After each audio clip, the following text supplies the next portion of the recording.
She thought it was just a legend, until his horse returned 100 years later. The archaeologist's discovery, the quantum drill hummed against the crystalline surface of Kepler 442b's ancient moon, sending vibrations through Dr. Zara Blackthorne's reinforced suit. She paused her excavation and wiped the frost from her helmet's visor, gazing across the desolate landscape where twisted spires of alien architecture pierced the methane-heavy atmosphere like the bones of some long-dead titan. Another dead end. "Doc?" crackled the voice of her research partner, Professor Vex Harding, through the comm system. His bulky form was barely visible through the swirling orange mists 50 meters away, where he was analyzing mineral deposits that predated human civilization by millennia. "Not quite," Zara replied, her breath forming small clouds inside her helmet despite the suit's heating system. At 29, she was the youngest xenoarchaeologist ever to lead a deep space expedition, and she'd earned her reputation by trusting her instincts even when data suggested otherwise. "These readings are off the charts. Whatever's down here, it's not naturally occurring." She'd been following a trail of gravitational anomalies for 3 days, ever since their long-range scanners had detected an artificial structure buried beneath the moon's frozen crust. The Galactic Survey Corps had initially dismissed it as mining equipment left behind by early colonists, but Zara recognized the energy signatures. They matched historical records from the Great Expansion Wars, when humanity had first pushed beyond the comfort of the inner systems and encountered forces that nearly drove them back to Earth. Her family name carried weight in archaeological circles, though not always in ways she appreciated. Captain Orion Blackthorne had been a legend during those early conflicts, commanding the experimental deep space vessel, Void Walker, and forging alliances with alien species that most humans had never even imagined. The official records stated that he died heroically defending a refugee convoy near the Andromeda Gateway, but Zara had spent years studying inconsistencies in those reports. Her great-great-grandfather's ship had simply vanished without a trace, taking with it secrets that the military had classified at the highest levels. The drill broke through into empty space with a satisfying crack, and Zara's equipment immediately detected a pressurized environment below. Her heart raced as she expanded the opening and lowered a fiber optic camera into the darkness. The images that flickered across her helmet's display made her gasp audibly. "Vex, you need to see this," she whispered, though she wasn't sure why. She was keeping her voice down. The chamber below was enormous, its walls lined with technology that seemed to blend human engineering with something distinctly alien. Bioluminescent panels provided a soft blue-green glow that suggested active power systems, while geometric patterns that hurt to look at directly were carved into surfaces that appeared to shift and flow like liquid metal. "On my way," Vex replied, but Zara was already rappelling into the chamber, her scientific curiosity overriding standard safety protocols. The drop was longer than expected, and she found herself in a space that could have housed a small spacecraft. The air was breathable according to her sensors, though it carried a metallic taste that made her think of ozone and distant stars. As her boots touched the floor, motion sensors triggered ancient lighting systems. The chamber blazed to life, revealing banks of equipment that hummed with dormant energy and walls covered in star charts that showed regions of space she didn't recognize. But it was the far end of the room that captured her attention completely. A massive cylindrical chamber dominated the space, its transparent walls revealing something that shouldn't have been possible. Suspended in a column of shimmering energy was a creature from legend, something she'd only seen in her grandfather's forbidden journals and children's stories told in whispers. The starfire drake was magnificent beyond description. Its serpentine body stretched nearly 4 meters from its elegant head to its powerful tail, covered in scales that seemed to contain miniature galaxies. Its wings, folded against its sides, were translucent membranes that pulsed with their own inner light. Along its spine, a row of crystalline spines glowed with the same blue-green radiance as the chamber's walls, and its forelegs ended in claws that could tear through starship hull plating. But it was sleeping, had been sleeping for what her dating equipment suggested was over a century. Cryogenic suspension of this sophistication was beyond current human technology, yet somehow this facility had maintained perfect stasis for longer than Zara had been alive. She approached the chamber slowly, her hands trembling as she activated her recording equipment. Starfire drakes were supposedly mythical, creatures of legend that had aided the first human explorers in their journeys between stars. According to the stories, they were partners rather than pets, choosing their human companions through bonds that transcended species barriers. The tales claimed they could survive in hard vacuum, navigate hyperspace instinctively, and communicate through direct mental contact with their chosen riders. As she drew closer, Zara noticed that the chamber's base was covered in text written in multiple languages, including standard Galactic and several alien scripts she recognized from her studies. But there was also handwriting in Old Earth English, and her breath caught as she read the message. For my bloodline, when the time comes, the stars remember what we have forgotten. O Blackthorn Captain, Deep Space Command. Her genetic scanner, programmed for archaeological survey work, activated automatically as she leaned closer to examine the writing. The results that scrolled across her display made her stumble backward in shock. Her DNA signature was triggering responses from the chamber's security systems, biometric locks that had been keyed to her family line. Somehow, impossibly, her great-great-grandfather had known that she would find this place. The chamber began to hum with increasing energy, and Zara watched in fascination and growing terror as the stasis field started to fluctuate. Frost that had accumulated on the inner walls for over a century began to sublimate, and the drake's crystalline spines pulsed with brighter light. Zara, what's your status down there? Bex's voice crackled through static that hadn't been present before. I'm reading massive energy spikes from your location. She tried to respond, but her comm system was being overwhelmed by interference from the awakening equipment around her. All she could do was watch as the creature that had slept for longer than her lifetime began to stir. The Starfire drakes, eyes opened slowly, revealing irises like pools of liquid starlight that seemed to contain the depth of space itself. Its gaze found hers immediately, and Zara felt something touch her mind with the gentleness of a feather and the power of a solar flare. Blackthorn, a voice whispered in her consciousness. Neither male nor female, but ancient beyond measure. You have returned to me. The stasis field dissolved like morning mist, and the drake stepped from its century-long prison with fluid grace. When it lowered its magnificent head toward her, Zara felt her fear melt away, replaced by a sense of coming home that she'd never experienced before. She reached out with trembling fingers to touch the scales along its snout, and the moment skin met Starfire, her world exploded into light and memory and the whisper of distant suns calling her name. The bond awakens, Captain. Jackson Reeves felt the distress signal pierce through his consciousness like a blade of ice. He jerked awake in his captain's quarters aboard the deep space research vessel, Meridian, his hand instinctively reaching for the plasma rifle mounted beside his bunk. At 34, he'd spent half his life in the service of the Galactic Defense Corps, and his body had learned to respond to danger even before his mind fully processed the threat. The emergency klaxons began wailing throughout the ship, and his first officer's voice crackled through the intercom. Captain, we're receiving a priority distress beacon from the archaeological expedition on Kepler 442b. Long-range sensors are also detecting unidentified vessels approaching their position. Jackson was already pulling on his tactical armor as he responded. How many ships, Lieutenant Torres? 3 vessels, sir, configuration unknown, but they're massive. Energy signatures suggest Void Collective technology. The words hit him like a physical blow.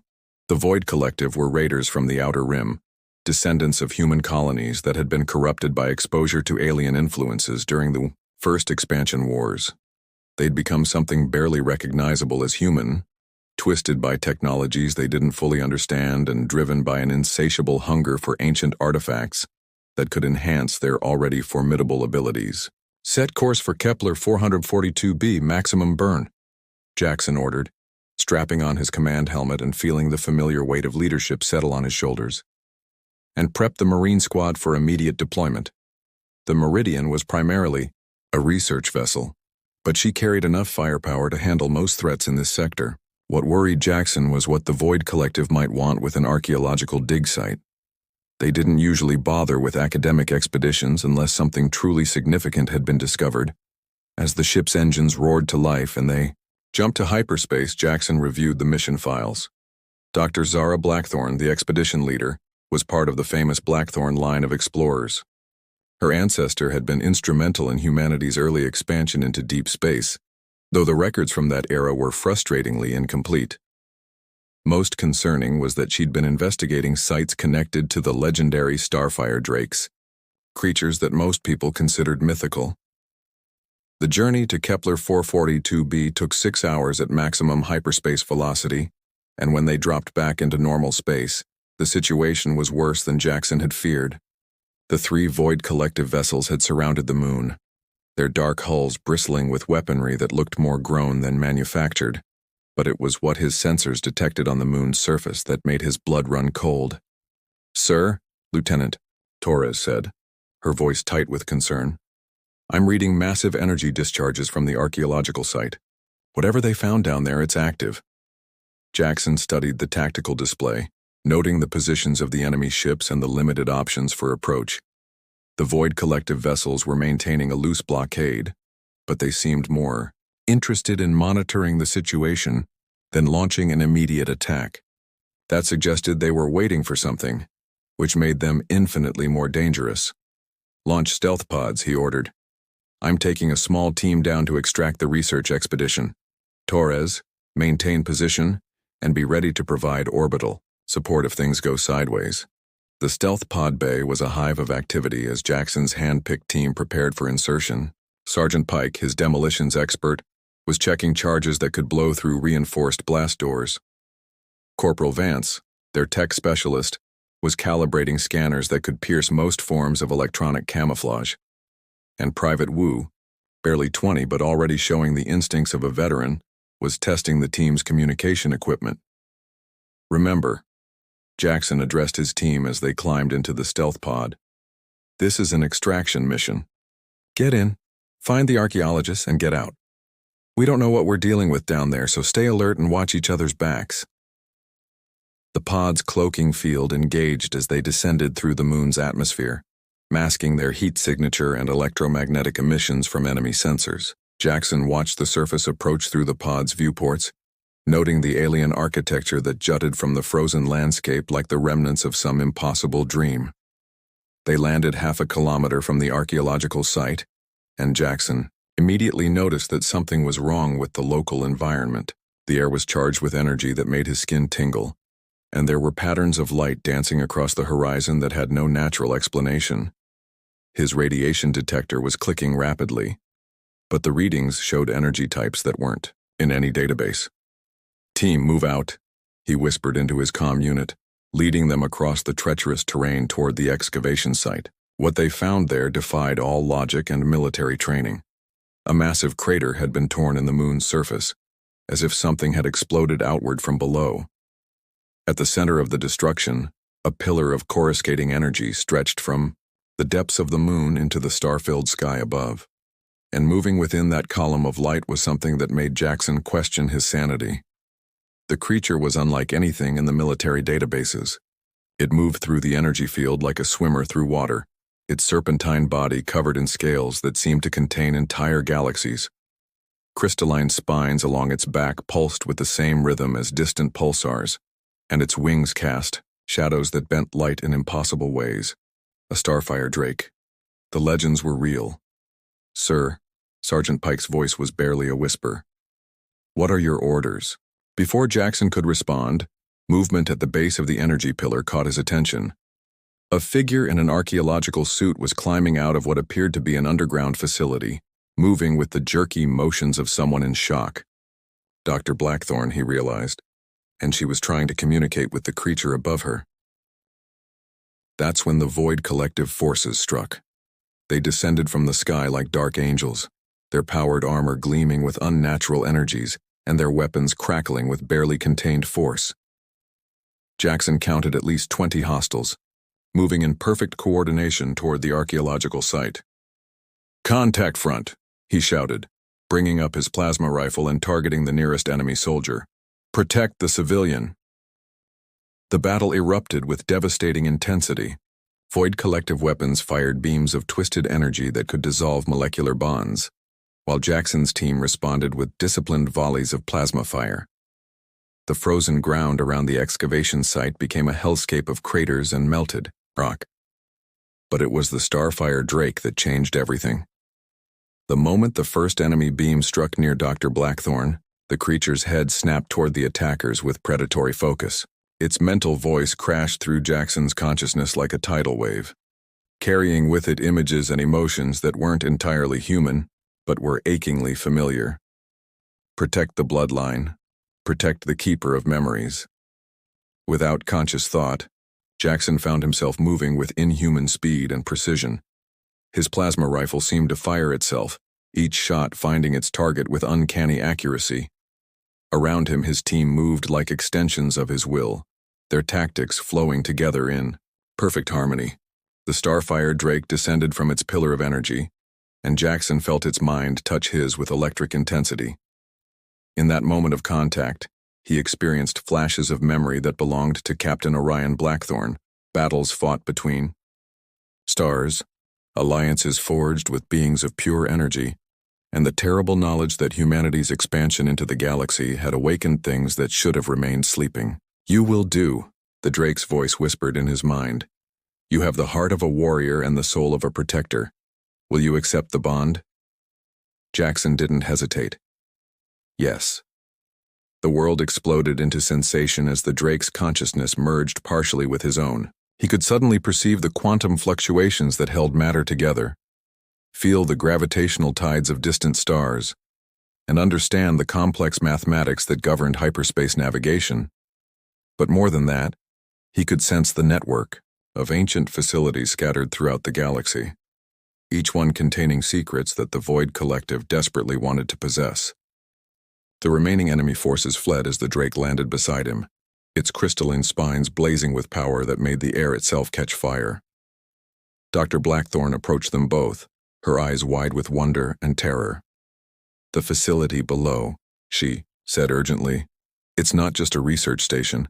It's a beacon, part of a network that spans the entire galaxy, and the Void Collective knows how to activate them."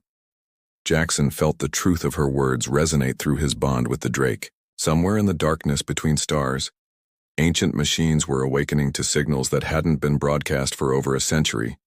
The Great Expansion Wars weren't over. They had simply been dormant, waiting for someone to find the keys that Captain Orion Blackthorn had hidden so carefully. As enemy reinforcements began descending from orbit, Jackson made the decision that would define the rest of his life. "Dr. Blackthorn," he said, his voice carrying new authority that came from something deeper than military rank. "We're leaving this moon. But first, we're going to find every facility in that network and make sure the Void Collective never gets their hands on what's inside them." The Starfire Drake's approval washed through his mind like warm sunlight, carrying with it the promise of adventures that would take them to the very edges of known space and beyond. The bond had awakened, and with it, humanity's last hope of controlling the forces they had unleashed among the stars.